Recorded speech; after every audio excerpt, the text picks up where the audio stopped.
Muy buenas tardes, hermanos. Estamos nuevamente a través de este medio llevando el Evangelio del Señor Jesucristo, la palabra del Señor, y vamos a entrar a este nuevo tiempo. Estamos ya en otro mes, vamos entrando a mayo, es el primer domingo de mayo. El mes pasado, estuvimos orando por nuestro gobierno y este mes vamos a estar orando por nuestra juventud.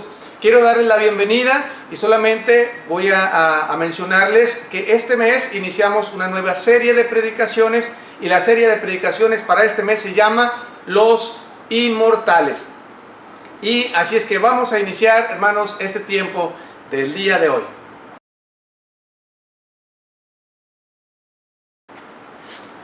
Como lo dije al principio, vamos a estar, el tema de este mes es los inmortales y durante este mes vamos a estar explorando todas aquellas cosas que de alguna forma nos hemos preguntado en alguna ocasión. La inmortalidad del hombre, ¿qué hay después de la muerte? ¿Qué sigue después de este tiempo? ¿Es justo que el cristiano sienta temor por las cosas que están pasando? ¿Es bueno que el cristiano sienta miedo por la muerte? ¿O es algo que de nosotros tenemos que aprender a sobrellevar y aprender a verlo desde otra perspectiva? De esto, mis amados hermanos, se tratan estas predicaciones de este mes, y el tema del día de hoy, como lo vimos al principio de este video, se llama las naturalezas o las dos naturalezas del hombre.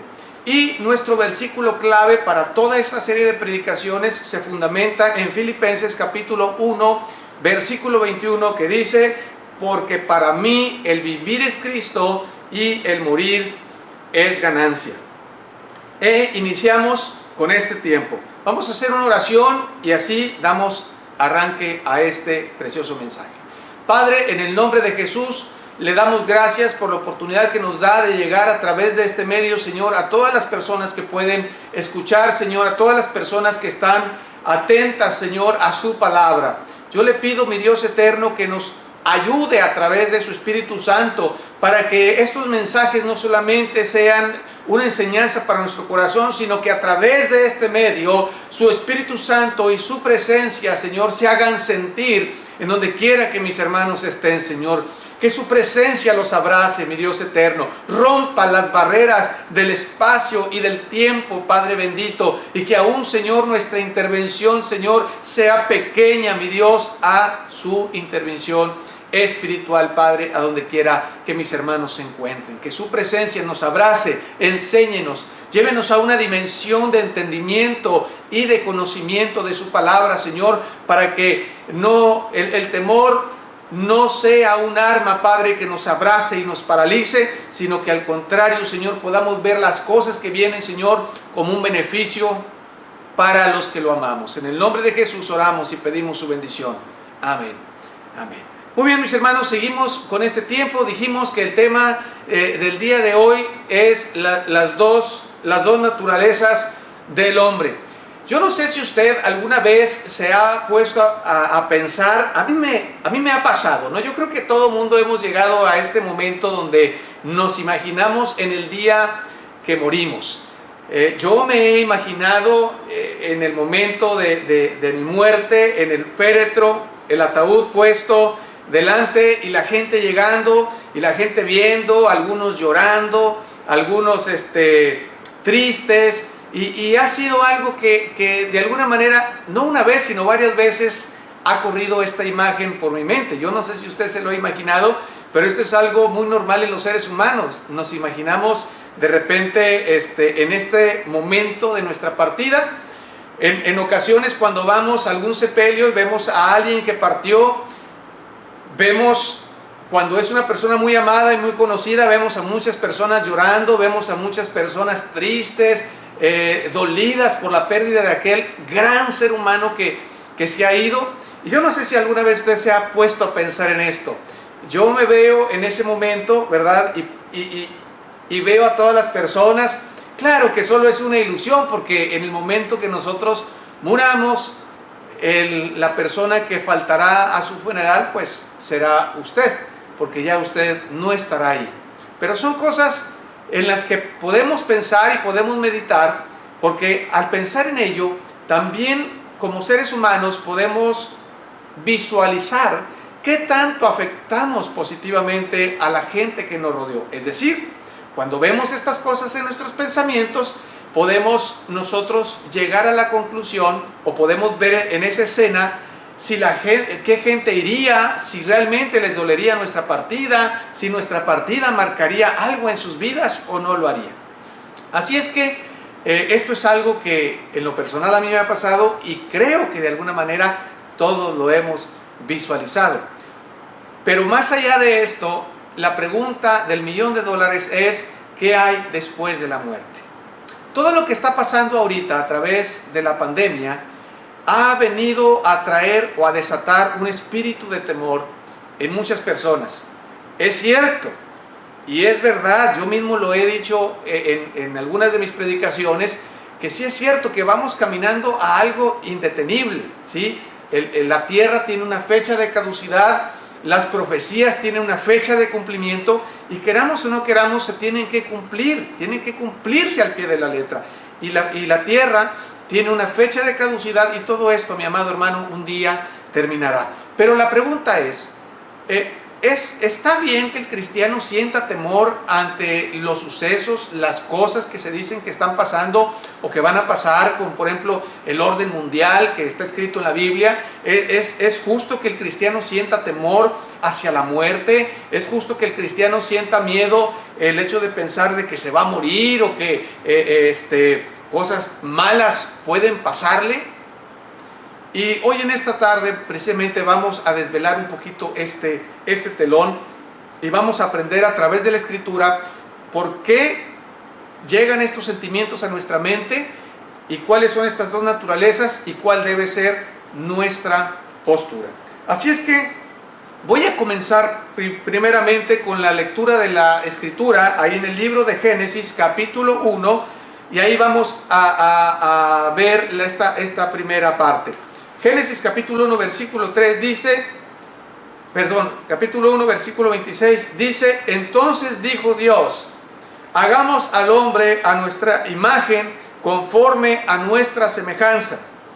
Y creó Dios al hombre a su imagen, a imagen de Dios la creó. Versículo 26 y versículo 27 del capítulo 1, la Escritura dice y narra, establece 3 veces que Dios creó al hombre a su imagen y semejanza. Note esto que estoy diciendo: 3 veces afirma el libro de Génesis que Dios creó al hombre a su imagen y semejanza. Note nuevamente: entonces Dios dijo, hagamos al hombre a nuestra imagen.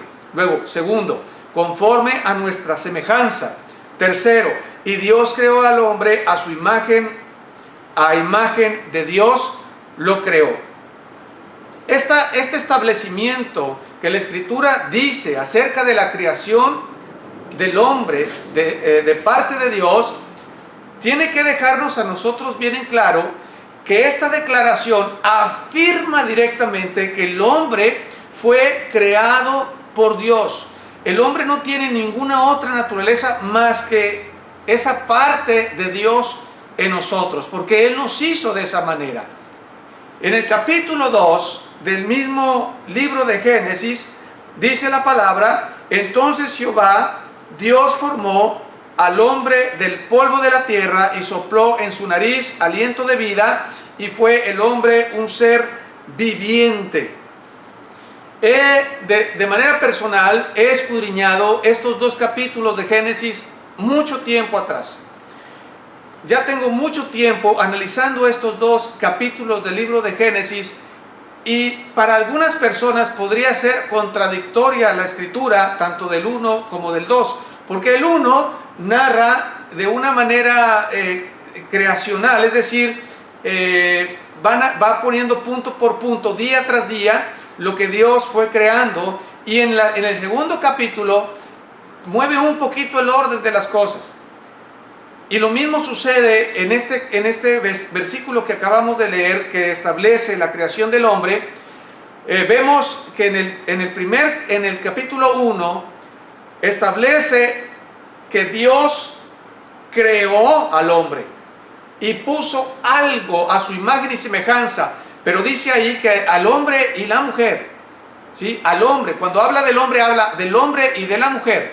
Esto significa básicamente que la parte que Dios creó del hombre, esa imagen de Dios, no solamente es al hombre en cuanto a sexo masculino, sino a la mujer. Y esto nos deja una enseñanza que en la creación de Dios, el hombre y la mujer, Dios los creó de la misma naturaleza. Mientras que el capítulo 2 nos narra que Dios formó al hombre del barro. Tomó el barro, lo formó y luego sopló en él aliento de vidas. Fíjese la palabra que estoy diciendo, aliento de vidas. Y lo estoy diciendo bien porque la Biblia en ese pasaje realmente está hablando en plural. No dice aliento de vida como regularmente lo leemos en la Escritura, sino aliento de vidas. Y esto significa que Dios puso en nosotros algo más que una identidad personal o un soplo de vida que nos diera vida a nosotros, sino aquí marca dos cosas que Él puso dentro de nosotros, que es espíritu y alma. Espíritu porque proviene de Él, y esa parte es muy importante que la entendamos, porque al hacernos a su imagen y semejanza, Él planta en nosotros esa identidad de Él dentro de nosotros y nos hace almas vivientes. Esto significa, mis amados hermanos, que dentro de nosotros tenemos dos cosas que Dios plantó. La primera de ellas es el alma, y el alma es eterna. Pero también puso su espíritu, y ese espíritu es el que nos conecta con Él. Es el que nos liga y nos planta a nosotros una necesidad de buscar a Dios, de entender que hay un Dios. Por un lado, el alma nos pone una identidad personal que no nos parecemos a nadie más, pero por otro lado nos pone su espíritu, que hace que en ese espíritu nos planta también las leyes morales que nos dicta nuestro corazón, las cosas que a Dios le agradan y las cosas que no le agradan. Cuando el hombre pecó, mis amados hermanos, cuando el hombre pecó, cuando Dios creó al hombre, vamos primero a cerrar esto. Cuando Dios creó al hombre dentro del huerto, y Dios lo creó del polvo, como dice el capítulo 2, eso nos narra la parte física del hombre. Pero luego lo conecta con el capítulo 1, con el soplo de aliento, con su personalidad dentro de nosotros, que nos crea y nos hace almas vivientes. Entonces, tenemos dos naturalezas. La naturaleza terrenal y la naturaleza espiritual. La naturaleza terrenal nos liga a las cosas que nos rodean. Es por eso que como seres humanos o seres terrenales, seres carnales, que nuestra carne está conectada a esta tierra, tenemos las necesidades como seres humanos, tanto del alimento y del deleite del alimento. Tenemos las necesidades físicas como seres sexuales, ¿verdad? De cumplir esa instrucción de parte de Dios, de multiplicar, de fructificar y multiplicarnos. Entonces, conectado a nuestro ser humano carnal, están todas esas necesidades que Dios plantó en nosotros y que tenemos conexión con este mundo. Es por eso que que el ser humano, se siente conectado y ama lo que le rodea. Ama el poder ver la naturaleza, ama el poder ver el mar, ama el poder ver un amanecer, se deleita de los niños, de un recién nacido, tiene complacencia en todas esas cosas, pero también lo conecta a todas las cosas que le rodea. Por ejemplo, el bienestar personal, el poder vestirse correctamente, el poder tener un hogar, el poder tener una casa, el poder tener un auto, el poder tener una buena economía. Es decir, también eso es parte de nuestra naturaleza humana, es decir, carnal, ligada a este mundo, que hasta ese momento, y viéndolo desde esa perspectiva, no es malo. Lo malo consiste en el momento en el que hay una desconexión tanto de lo espiritual como de lo carnal, que sucede básicamente cuando el ser humano le entrega a Satanás, le entrega al diablo la autoridad sobre todas aquellas cosas que Dios le había entregado autoridad, porque dice la Escritura que Dios le entregó la autoridad de los animales, él estaba a cargo de todas las cosas creadas, y al hombre Dios le entregó la autoridad. Pero cuando el hombre pecó, soltó esa autoridad y se le entregó básicamente al pecado, y el pecado básicamente desató la muerte. Entonces, desde ese momento, el ser humano, el cuerpo humano, está ligado a esas dos cosas, tanto al pecado como a la muerte. De alguna manera, nosotros no podemos evitar esa situación, porque eso pasó en el momento en que Adán y Eva le entregaron esta autoridad y le entregaron este control a Satanás, y por consecuencia, dice el libro de Romanos, la muerte ahora se tomó autoridad sobre todos los seres humanos. Reinó la muerte, esa es la palabra que utiliza, reinó la muerte sobre todas las personas.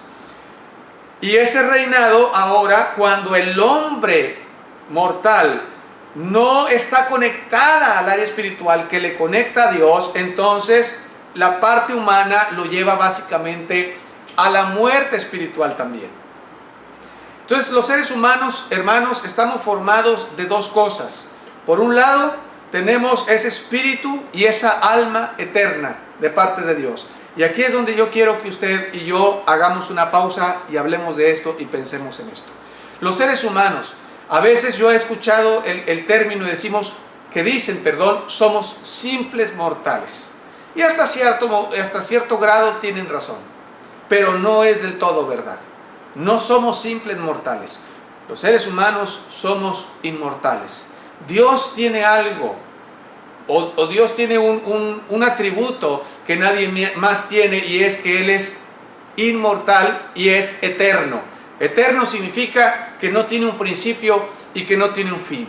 Cuando Él nos hizo a nosotros, al momento de plantar ese aliento de vida, ese soplo de vidas en nosotros, puso esa personalidad de Él, esa identidad de Él dentro de nosotros, y aunque nosotros sí tuvimos un principio, no tenemos ahora un fin. Nuestra alma es inmortal. Así es que los seres humanos no somos simples mortales, somos mortales, y la mortalidad nos llevará básicamente a una inmortalidad eterna.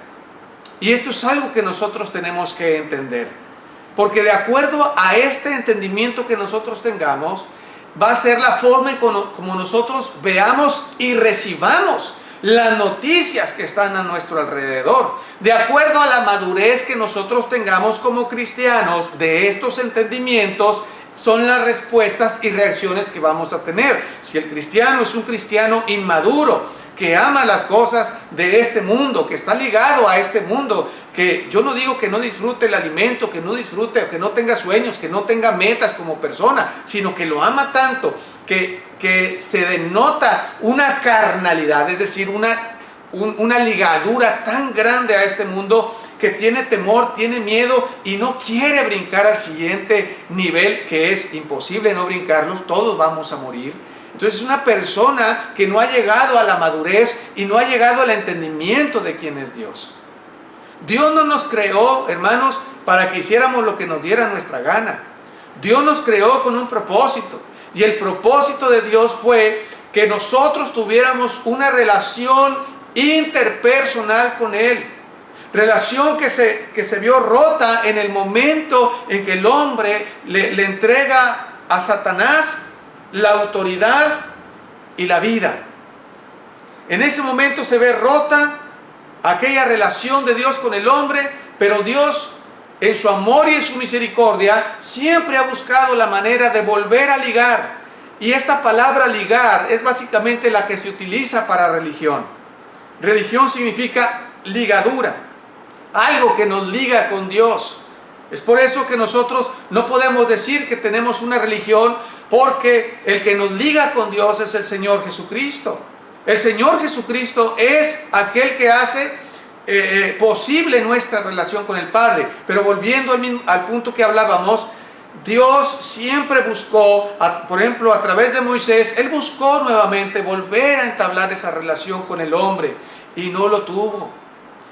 Y fue hasta nuestro Señor Jesucristo, fue hasta el momento de nuestro Señor Jesucristo, que Dios hace posible ese vínculo en el cual Él restaura y le regresa al hombre esa vida eterna. Ahora, el hombre es inmortal, pero después de esta vida, mis hermanos, es decir, al pasar por el proceso de muerte, vamos a encontrarnos con vida o con muerte.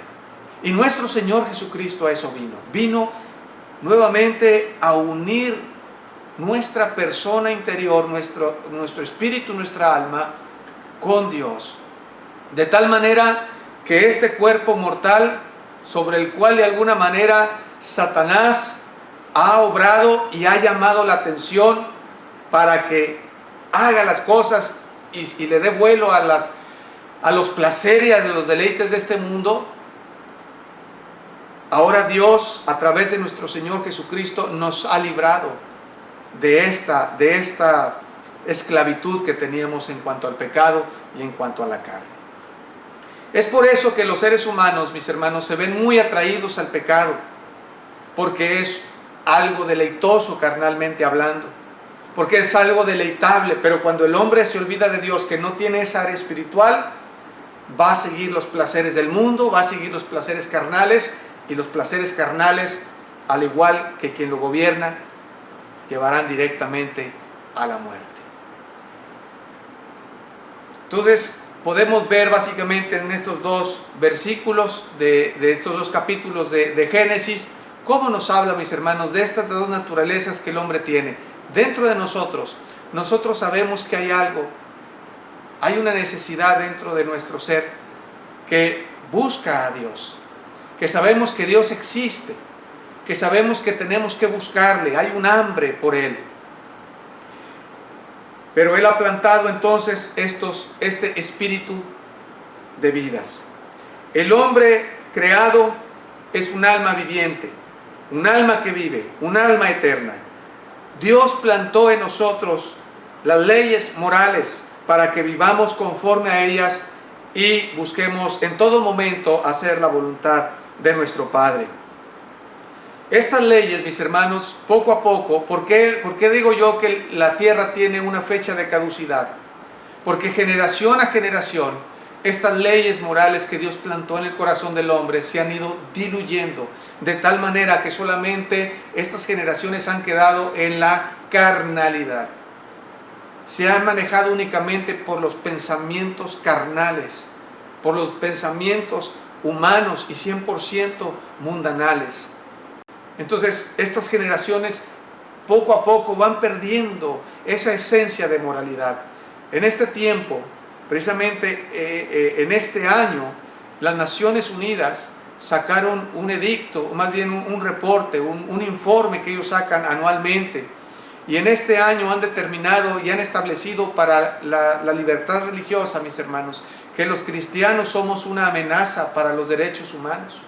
Dicen que los cristianos somos una amenaza porque no permitimos, porque enseñamos en contra de la homosexualidad, porque enseñamos en contra del pecado carnal y mundanal. Fíjense, no lo dice así lo digo yo. Digo, pues ¿para qué le vamos a decir de otra manera las cosas como son?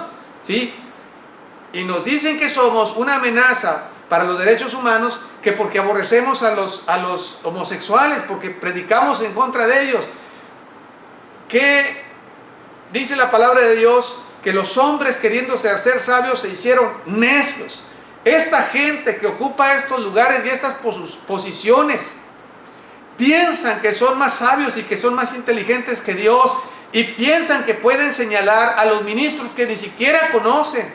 Yo le aseguro que ellos no han sido para ponerse a platicar con los pastores para preguntarnos qué pensamos de ellos, sino que de manera automática nos estigmatizan y dicen: los pastores aborrecen a los homosexuales. Esa es una vil mentira. Los cristianos, los ministros, no aborrecemos a los homosexuales. Aborrecemos el pecado que ellos están cometiendo, y aún no por el pecado que cometen, sino porque los amamos, porque ese pecado, cuando ellos hacen y se entregan a las pasiones carnales humanas, dejando de lado las leyes morales de Dios, ellos están caminando hacia su propia destrucción. Esta gente necia no entiende que nuestra predicación, que nuestra palabra, no es porque queremos que sean como nosotros decimos que sean, sino porque queremos que abran sus ojos y no vayan a dar al infierno. Porque los seres humanos somos inmortales. Y la palabra del Señor dice ahí en el libro de Hebreos capítulo 9 versículo 26, y de manera que está establecido para los hombres que mueran una sola vez, y después de esto el juicio. Y también dice en Juan capítulo 5 versículo 28 y 29, dice: no os maravilléis de esto, porque vendrá hora cuando todos los que están en los sepulcros oirán su voz, y los que hicieron lo bueno saldrán para resurrección, a resurrección de vida, mas los que hicieron lo malo a resurrección de condenación. Entonces, la predicación que nosotros llevamos, la palabra que nosotros llevamos, no es para ofender a nadie, no es para engrandecernos y decir: mírame, yo soy mejor que tú porque no soy esto, no soy lo otro. Ahora, yo como ser humano también tengo mis problemas, tengo fallas delante de Dios. Pero la gran diferencia es que, como dice la Escritura, que ha llegado el entendimiento a nosotros, que hemos comprendido que Dios ha puesto un tesoro maravilloso en vasos de barro. Nosotros somos los vasos de barro, hechos de tierra, personas humanas, pero dentro de nosotros Él puso su espíritu, puso un alma viviente, nos dio personalidad y plantó en nosotros vida eterna. Puso en nosotros una semilla, mis hermanos, que aún ni la muerte podrá detener, porque la muerte no puede detener la creación de Dios. Dios es eterno y Él plantó esa eternidad en nosotros. Y aunque nosotros, mis hermanos, sí tuvimos un principio, de acuerdo a esa eternidad que Dios sopló de aliento de vidas que plantó en nosotros, nos da un principio, pero no nos da un fin. Satanás vino a este mundo e introdujo la muerte, pero la muerte, mis hermanos, solamente es un brinco que vamos a tener que dar. La eternidad no se termina con la muerte en esta tierra. Por eso el apóstol Pablo decía: para mí el vivir es Cristo y el morir es ganancia. Y los cristianos tenemos que verlo desde esta perspectiva. Hay ocasiones en que a mí me han invitado a orar por personas muy enfermas, y que a veces yo las miro y digo: bueno, ya pareciera que ya se la quiere llevar el Señor.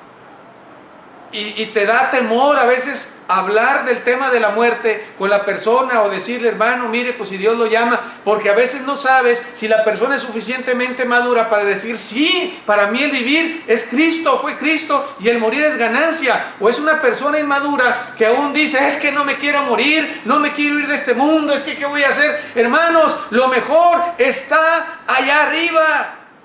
Y el propósito de estas predicaciones precisamente es que abramos los ojos y que usted y yo veamos que el perder este mundo no es perder nada.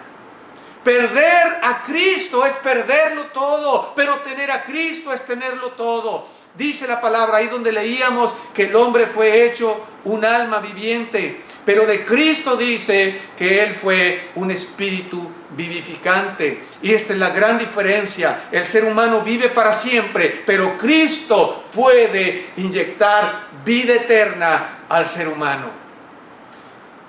Vuelvo a mencionar lo que decía. Muchos piensan y critican por nuestros comentarios, por lo que decimos. Piensan que aborrecemos, hermanos, a los homosexuales, o a los pecadores, o a las prostitutas, o todo eso. La verdad, ni siquiera saben lo que nosotros pensamos. Y nos juzgan y creen que tienen el conocimiento de todas las cosas, y hablan a lo loco, ni siquiera con conocimiento. Personas necias que piensan que el lobo piensa que todos son como los de su calaña. Estos hombres con mente pervertida y corrompida, que tienen lugares y puestos de privilegio, que realmente lo único que hacen es darle al hombre, proveerle de herramientas para que se acabe de perder. Lo que yo quiero que usted entienda es que el mensaje que nosotros llevamos no es un mensaje ofensivo, ni es un mensaje para decirle a la gente o señalarlo o tacharlo, sino más bien para confrontarlo y decirle, si tú buscas al Señor, el Señor puede perdonarte, porque una verdad grande que no podemos sacar del Evangelio, hermano, es que Cristo nos ama. Cristo ama a las personas. Por eso dice, de tal manera amó Dios al mundo, que ha dado a su Hijo unigénito, para que todo aquel que en Él cree no se pierda, mas tenga vida eterna. Los años que vienen serán años difíciles. Los tiempos que vienen serán tiempos difíciles. Y si nosotros no aprendemos a madurar, si nosotros no aprendemos a evaluar que estamos básicamente en dos posturas, hermano, tanto humanos y amamos las cosas de este mundo, pero si no somos más espirituales que carnales, entonces nuestro corazón va a lamentar lo que está pasando en esta tierra. Y esa va a ser mi invitación a través de estas predicaciones que vamos a estar viendo en este mes. Yo le voy a ir enseñando a través de la Escritura todas aquellas cosas que a veces están ocultas a nuestros ojos, pero la Escritura lo dice. Y mi deseo es que a través de estas predicaciones crezca la esperanza en usted, que no le dé oportunidad a todos estos espíritus que oprimen al cristiano en estos tiempos, espíritus de temor, espíritus de depresión, espíritus de incertidumbre. Al contrario, acerquémonos confiadamente al trono del Señor. Entendamos que estamos en esta tierra, que estamos en este mundo, pero no somos de este mundo. Somos peregrinos y somos extranjeros. Y un día, mis hermanos, todo esto terminará. Y no lo digo como algo trágico, lo digo como una celebración. Porque cuando todo esto termine, entonces vendrá el clímax de nuestra redención y veremos al Señor tal cual es y disfrutaremos de todas aquellas cosas que Dios desde un principio programó para nosotros. Aquel huerto que Dios plantó para el hombre, lo vamos a disfrutar a su presencia, porque dice su palabra que allá, mi hermano, está todo aquello que Dios se llevó. Ahí está el árbol de la vida y comeremos del árbol de la vida y nos deleitaremos, pero esto ya será para otra predicación. Por lo pronto, yo quiero que usted se quede con esto. Quiero que lo guarde en su mente, quiero que lo guarde en su corazón, mis hermanos. Está determinado para todos los seres humanos que mueran una sola vez y después de esto el juicio. Y hay dos caminos, hay dos rumbos después a donde todos llegamos, que es la muerte. Hay dos caminos, el camino de vida y el camino de la muerte eterna. Que no lo engañen, mi amigo. Si tú me estás escuchando y no has entregado tu vida al Señor Jesucristo y te han engañado a través de este mensaje que los cristianos o los pastores aborrecemos a todos los demás, no te creas de esas mentiras. Lo que Dios quiere y lo que nosotros deseamos es que conozcas al Señor, conozcas a ese Espíritu vivificante que Cristo provee y nos asegura la vida eterna después de la muerte. Dios les bendiga, mis amados hermanos. Hasta aquí llegamos el día de hoy. Mi anhelo y mi deseo es que en su corazón se genere un espíritu de esperanza, y una esperanza tan grande que usted pueda decir, como dijo el apóstol Pablo: para mí el vivir es Cristo y el morir es ganancia. Dios los bendiga.